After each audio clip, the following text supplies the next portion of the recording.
I'm Jessica Sowers, owner of Body Bliss Connection. I'm Jamie Marich. I'm a clinical trauma specialist, expressive arts therapist, author, and co-founder of Yoga Unchained. I am also the co-founder of Yoga Unchained. Child's pose. So we'll have Jamie come onto her mat into tabletop posture. So we'll find that long spine and take a few nice deep breaths here to settle. On her next exhale, she'll draw the hips back towards the heels. Sink the belly, the chest, and the forehead down towards the mat. And let the body surrender, taking a few deep breaths here.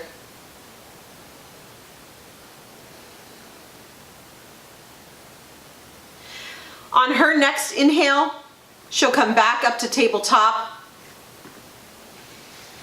And before we go any further, I'm going to have her show a variation of child's posture that is one of our favorite ones, and it is wide leg child's posture. So she'll step the knees to the outer edges of the mat, press the hips back towards the heels, chest, belly, forehead melt towards the mat. Allowing the arms to stretch up as far as she can, or to soften at the elbows and just let them rest. 2 nice deep inhales.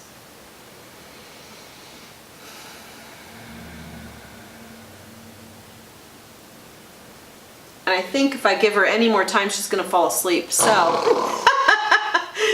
have her come back up to tabletop pose. And then into a seated posture. Jessica and I do share that joke that is a pose I literally could fall asleep in. So it's one of my favorites, yet as we will discuss here, it's not everybody's cup of tea, so to speak.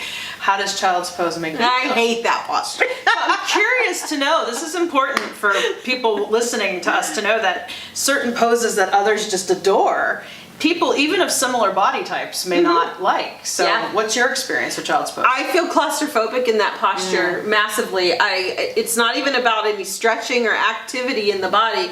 It's that it is so claustrophobic to me. Not only, even if I do wide leg, not only do I have the pressure in the abdomen, but the head down to the ground where my breath is warm because it's bouncing off the floor makes me feel really confined, and I have a huge, it's very challenging to me. I strongly dislike this posture. Do you find this helps you at all? No. I do want to show this modification. Yes, absolutely. Because it may help some. It may help some. It does not help me, but it is a beautiful thing on a couple different levels. So if Jamie puts her fists and stacks them on top of each other and places the center of her forehead on her top fist, this is a really could be beneficial for individuals for a couple of reasons. One is that it's putting pressure right on the center of the forehead, and there's actually a pressure point there that can help to relieve anxiety and stress. So this is a fantastic modification. I'm going to fall asleep again here. She's going to snore. I've also seen people use a pillow or a cushion or a block. On the forehead like that. Yeah, because I know you do have more visibility with that. So if you struggle with claustrophobia, that could potentially be a modification on this. So let's talk about some other modifications for people who just don't want to go there. Let's use the bolster, because we know that you don't always have bolsters available to you in your settings, but if you should have a bolster available, there are a couple different ways that you can utilize a bolster. So one of the ways to utilize the bolster is to place it on the backs of the legs. For somebody who's very tight in the legs and pressing the hips back can be very challenging. So you can place that bolster on top of the legs and then kind of let the hips connect with that so that the hips aren't down so low. Yeah.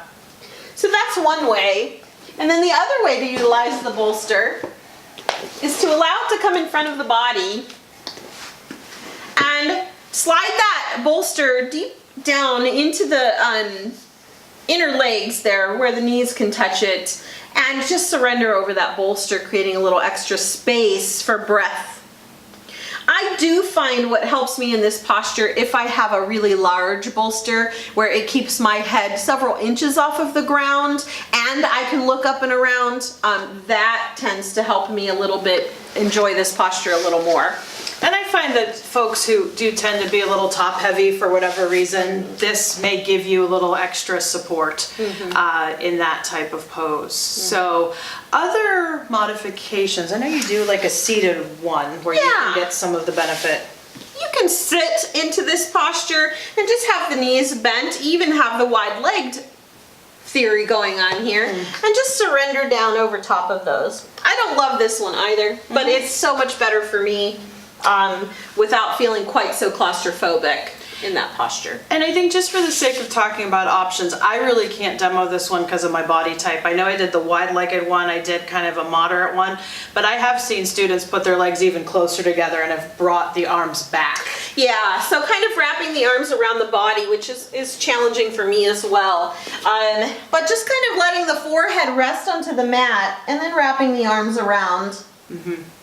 Another option that you can take is to actually pull the elbows in and bring the hands together or stacked on top and just let those elbows rest inward. And one of the benefits of that is if there's a shoulder injury, instead of extending those arms out. So what I think is really nice about what we've offered here is there's options. And to me, that's one of the hallmarks of what makes yoga trauma focused, trauma informed, is it's not just this is the way you do the pose, but there are many different options that you can take before you decide it's not for you. So thank you for joining us for Child's Pose. Thank you.